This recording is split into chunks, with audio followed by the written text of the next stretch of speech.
We all make mistakes, right? When we start a business, it's natural that we're going to make missteps, that we're going to make decisions based on a lack of knowing, maybe based on naivete, maybe based on our fears. There's a lot of reasons that we make mistakes and missteps in our business. And today I'm going to talk to you about some of those mistakes that I've made along the way to building my crochet business. Welcome to Crochet Business Chat. My name is Pam Grice, the Crochetpreneur, and I am on a mission to help 100,000 people find financial freedom through crochet. So happy to have you here this morning.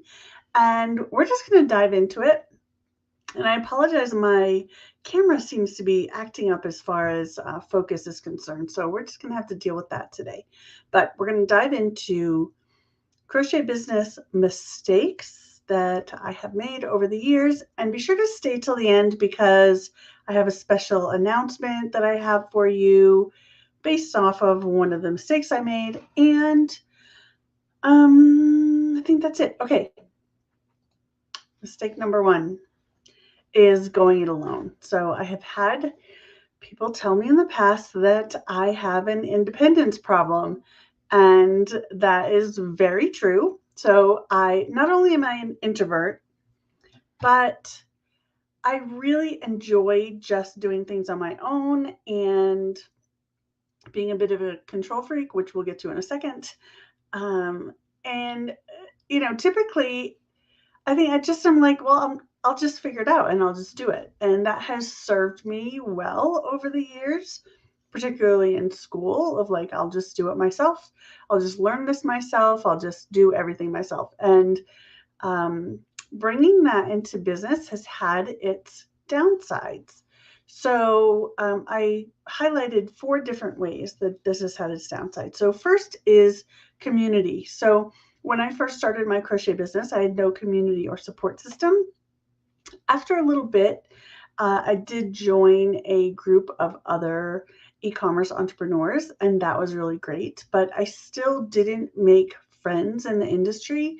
I think part of my wiring is if you're not invited, you're not wanted. So if no one was inviting me to their friend groups or to their Instagram pods or their whatever they were having going on, I just figured, well, they don't want me there, so I'll just do it myself.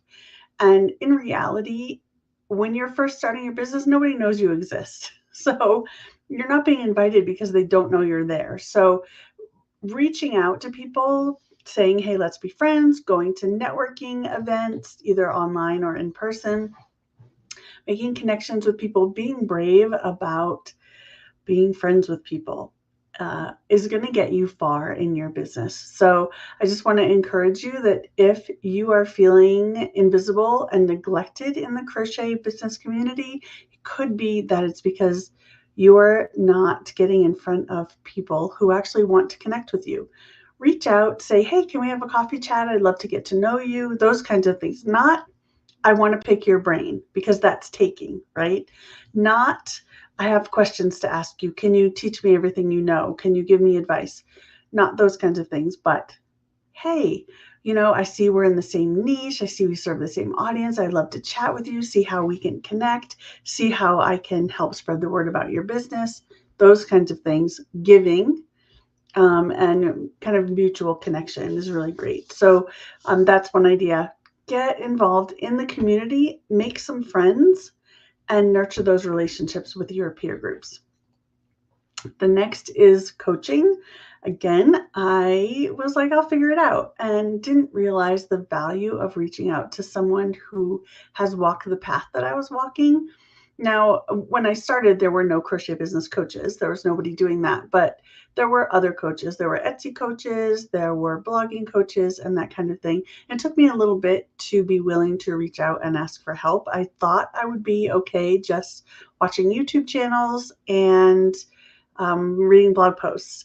But in reality, connecting with people one-on-one or in a group coaching setting is super valuable and helped me kind of leap forward in my business once I connected with a coach. So I put that off for too long. I think my business could have grown a lot quicker if I had done that earlier. Next way going it alone impacted my business was a lack of collaboration. Again, when you're a lone wolf, and I still do this, and you're like, I don't want to work with sponsors because I don't want someone to tell me what to do, or I don't want someone to give me a deadline.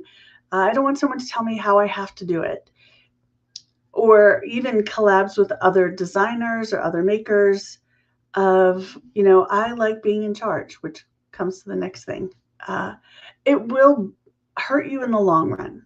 So collaborations means both being the organizer of events like blog hops or bundle sales and those kinds of things, but also participating in those things, or participating with sponsored posts or sponsored patterns, sponsored designs, those kinds of things will help you make connections in the industry that being a lone wolf will hurt in the long term. I think for me, just being honest, as I'm building this in-person event, the fact that I haven't worked with sponsors previously is kind of hurting me. Like, I don't feel comfortable doing the whole sponsorship thing.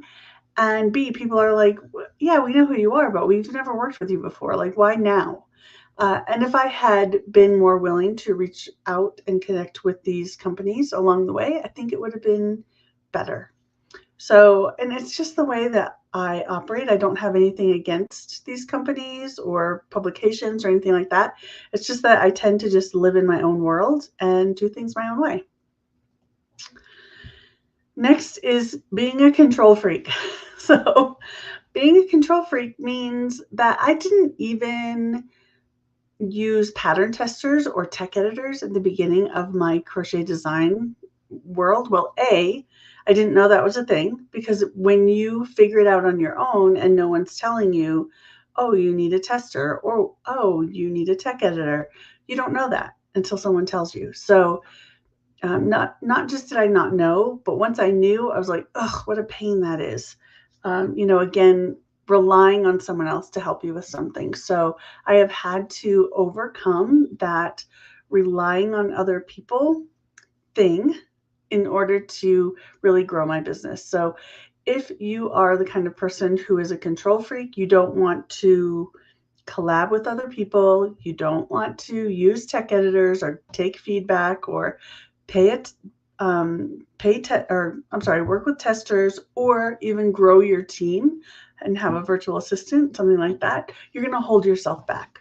So recognize the downsides, recognize the consequences of being a lone wolf and doing things on your own, and also pay attention to the pros and the upsides of widening your fence posts and letting other people into your world and getting feedback from them. All right, so that was our first category of going it alone, right? Being a lone wolf and how that impacted my business. The next big area of a mistake or a misstep I made in my business was giving it all away. Now, I'm not talking about free crochet patterns, because I think there is value to free crochet patterns, particularly in the beginning of a design business where you're attempting to attract a new audience to your designs and you're attempting to get traffic on your website so that you can get to a advertising network that actually pays you money. So for me, it was Mediavine. It could be Raptive if you want to work with them. Whoever you want to work with, you have to work to get your traffic up to par. And that's not where the downside came from. The downside came from over delivery in my business. Now, I do always recommend under promising and over delivering in your business. And that means just creating surprisingly awesome customer service, or, telling people you get this and then they really get this and that feels really great. Well, what I did in the beginning, because I didn't value my own time and I didn't value my wisdom and what I was bringing to particularly my courses and my coaching, was that I was constantly saying, is this enough? Is this enough? Is this enough? Is this enough of me? Is this piece of me enough? And it gets to the point where when you're giving away too much, particularly too much of yourself in your business, people start to expect that you're going to continue to give so much of yourself that they take it for granted. And I found that in my business, I was giving away so much of my time and so much free advice and free counsel and all of that, that it led to burnout, and it led to disgruntled clients who are like, remember when you used to, give away that information for free and now you're charging for your time? I don't like that anymore. And that makes you a bad person, right? Or I'm disappointed that you have a life outside of your business because you used to, answer my questions at 2 o'clock in the morning and now you don't do that. Or you used to, you know, do this Q&A call 4 times a month so that it would fit into my schedule, but then I wouldn't show up anyway because whatever, I didn't value it because you were giving so much away. All of those things led to me resenting my business and resenting my customers, and it led to my customers resenting me for not showing up as much. And it was just, I didn't like it. And so I had to rearrange things and say, while I will still over deliver, I'm not going to over deliver of myself because it's too draining. It leads to kind of broken relationships, and it leads to, what's the word? I can't remember the word. People having expectations beyond what's reasonable. So, for example, if someone was paying $25 a month for a course and they wanted unlimited access to me and my time, that just doesn't make sense, right? Would you give someone unlimited access to you for $25? I wouldn't even give someone unlimited access for $25 a day, never mind $25 a month. So, again, it led to these expectations that were way beyond what was reasonable. So I have had to keep a check on that, which leads me to Crochet Biz Lab. If you are a member of our Crochet Biz Lab, nothing changes for you. Don't worry about it. But if you are not a member of our Crochet Biz Lab and you've been considering joining, it's our $7 a month membership. We are closing the doors this coming Friday. Why? Because we're giving away too much. What happened with Crochet Biz Lab is it has 3 phases. We're walking people through starting their business. I love that it's an affordable $7 a month option, but it has led to, again, that mindset from several people of, you owe me. I'm giving you $7 a month and you owe me 100% of your time.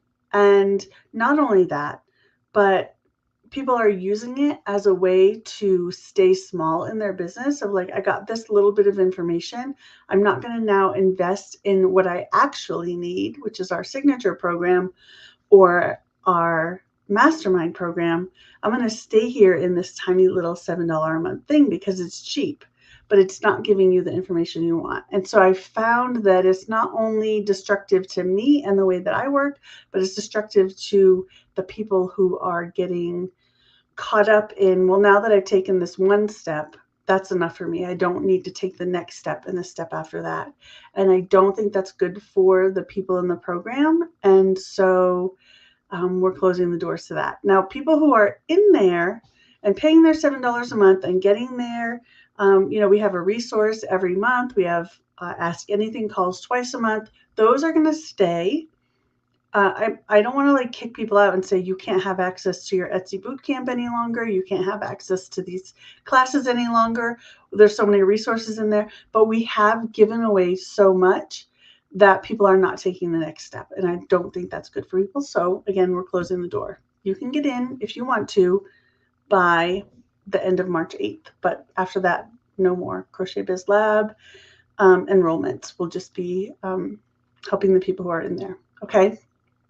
And then finally, the next phase of giving it all away is burnout. So when you give it all away and basically you are in your business 24 hours a day. It leads to physical and emotional burnout. It leads to disconnected relationships in your real life. And it just leads to exhaustion. So I have been in that place. I'm not in that place today. Who knows what tomorrow will bring? But so often when you're kind of wired the way that I am for kind of overworking and those kinds of things, that leads to burnout, and that's just not healthy and it's not good. So giving it all away is not great. I think you have to like moderate. How do you under promise and over deliver in a way that protects you and protects your time and protects your expectations of your customers, and doesn't lead to that kind of discord in your relationship. So anyway, that's the next part.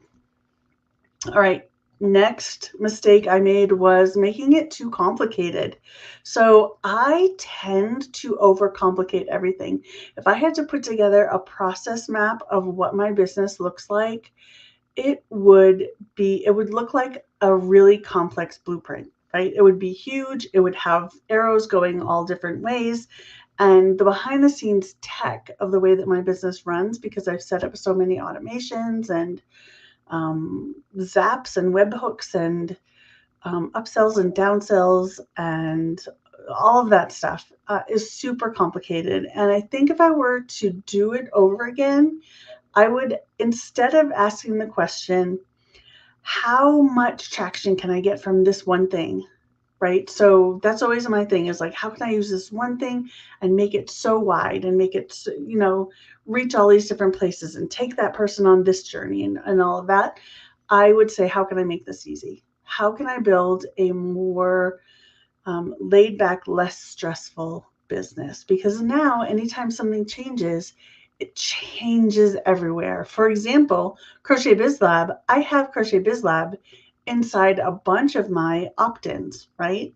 So now I have to go edit all of those opt-ins. I have to upload those opt-ins again, find out where I've linked those opt-ins, change those links in all of the places. And it just makes it so complicated. And if I had simply made a checklist, or if I had made it simple, making those changes would be so much easier. So I have overcomplicated my business, and it makes it hard to hand off tasks to a helper, to a virtual assistant, because there's just so much. There's just so much to know. Like, if someone says, hey, I need to change my email address, well, it needs to change in a lot of places. It's not like we just hop into the email service provider, change the email address, and we're done. We have to change it in ActiveCampaign. You have to change it in Thrivecart. We have to change it in Thinkific. We have to change it all of the places, right? On our Airtable forms, on our Excel forms, all over the places. So making it simple, I think always asking the question of how can I simplify this, not how can I make it more complex, would be really important. Okay, so next big mistake is living in fear and scarcity. And I think this is part of growing up in the United States, living in a space of it could all go away, or there's only so much to go around. And I've really had to work through mindset issues around money and around abundance and around possibilities, around worth, and really reining in worry, fear, and anxiety, which is tough. And really monitoring my nervous system, which I'm not great at. So EMDR is super helpful for that. Bilateral stimulation. I have my favorite YouTube videos that I'll, pop on some bilateral stimulation to try and calm my nervous system. But when you live in fear and scarcity, so fear tells you there's danger, scarcity tells you there's not enough. And so it's always living in this place of insecurity of it could all go away. This is great. This is nice. I just made some money, but it could all go away. Or someone else could come take this because there's not enough customers to go around. There's not enough people who will connect with me to go around. So all of those messages. And I think that in your own business, I would check in with this. Fear keeps us playing small, keeps Fear keeps us from not moving forward, and scarcity keeps us anxious that someone else is taking away our customers, right? So we don't cheer on other people. We don't celebrate other people's successes because we fear that their success takes something away from us. And I think we learn that in childhood, where we feel like love is a scarce commodity, like our parents, if they give attention to someone else, that attention is no longer ours and we're going to have less. A lot of older children, when a younger child comes along, they think, well, now there's less love for me because there's another child. And it's not. Love expands to fit the space it's given, and it's the same with money, right? Money expands to fit the space it's given. Money will come to you and go out from you, and it's this cyclical thing, and there's enough money to go around, there's enough sales to go around, there's enough customers to go around, and we need to just keep tuning into that belief in abundance and that there's enough for you rather than there's not enough. Okay, so living in fear and scarcity has always been a big thing for me. And so I have to do the work. I have to continually work on that. And then the next piece is holding the reins of choice. So this means, so one of my top value systems is freedom. So I always tell everyone that freedom is my love language. Just let me do what I want to do. Don't tell me what to do. Don't boss me around. Don't take away my freedom because I will rebel. And again, that's my lone wolf, control freak, trauma-based response to the world. And as a result of that, I think sometimes in my business, I take away the freedom from my customers by saying, no, you have to do it this way. No, you have to do it that way. And I worked to not do that. But one of the ways that I've done that, and this is the big announcement I wanted to make today, one of the ways I've done that is with the Crochet Business Summit. So we're hosting the Crochet Business Summit. It's in just a few weeks, April 10th through 12th. And when I first put it out there, I was like, no, we're only having an in-person option because people need to show up. They need to know what's best for them, and they need to come to this conference. I don't want to give a virtual ticket option because that's not what's best. So I'm going to take away that choice from people. Well, I've been feeling convicted about that and because there are some people that can't make it. Either they can't make the time to get away from their family. They live overseas. They can't, invest the funds into travel, that kind of thing. They can't make it live. And I will never give up my belief that live in-person events are the best way to grow your business.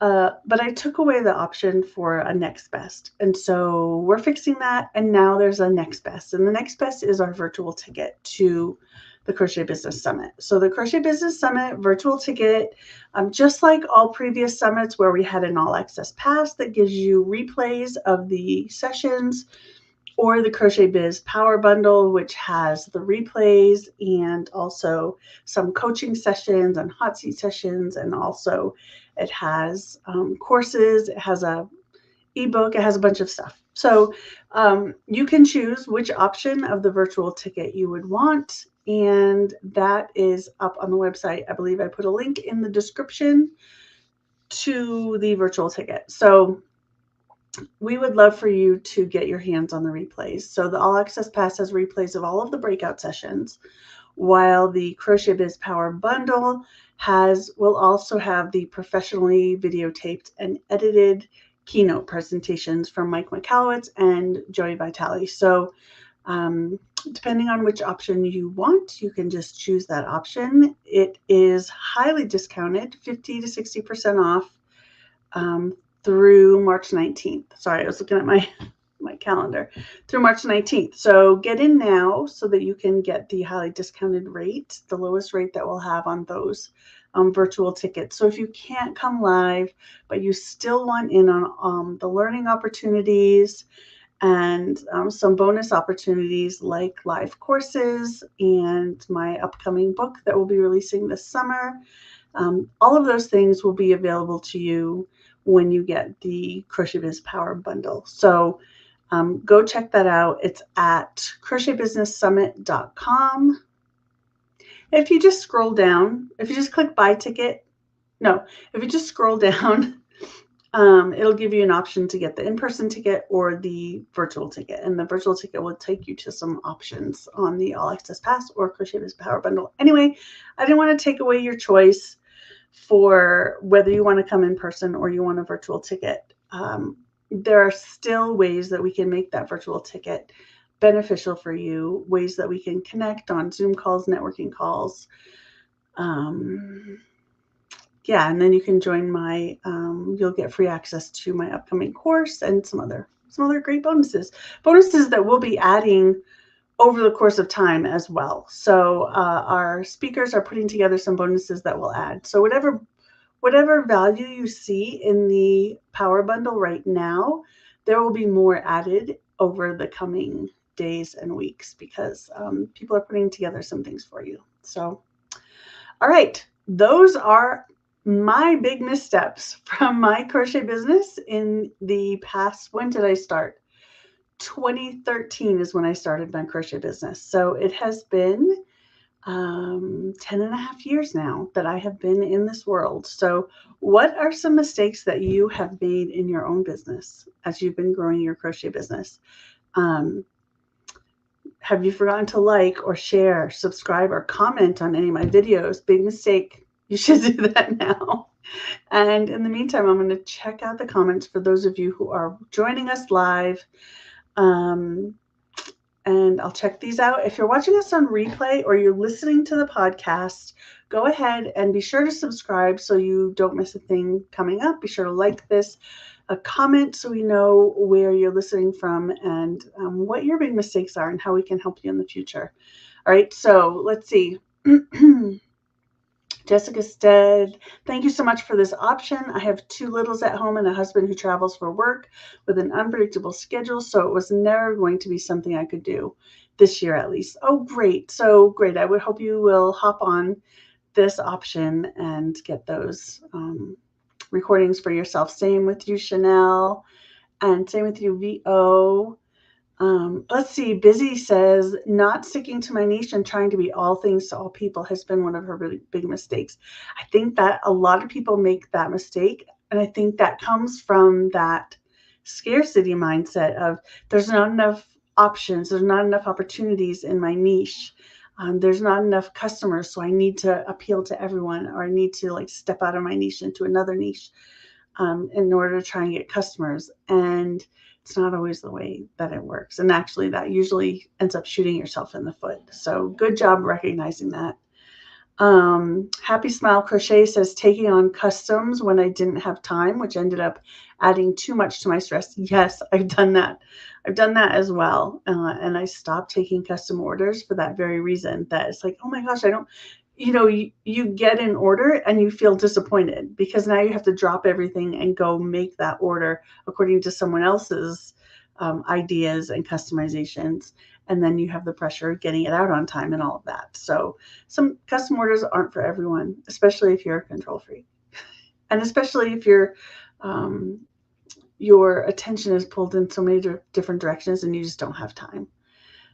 Let's see, Jessica says, my biggest mistake so far is thinking I need to do my business the exact same way as someone else. Yes, someone else is already doing it their way. You do it the way that works best for you. And the more you make it unique and different than the way other people are doing it, the more you're going to stand out in the crowd and attract your people that you love working with. Farron says, I joined late, but letting fear of success stop me from growing and taking action. Yes, fear is on my list too, for sure. Lulu said, thank you. Thanks, Lulu.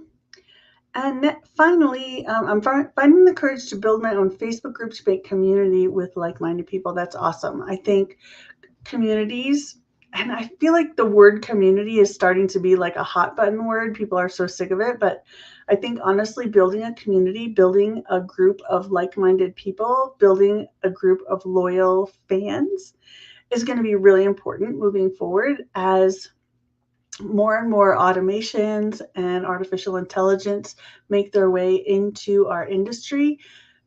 showing people that you're a real person and making connections with people is going to be really important moving forward. So getting your community started now and learning what feels best for you to engage with that community is going to be really important. So you're smart to try that and give it a shot now.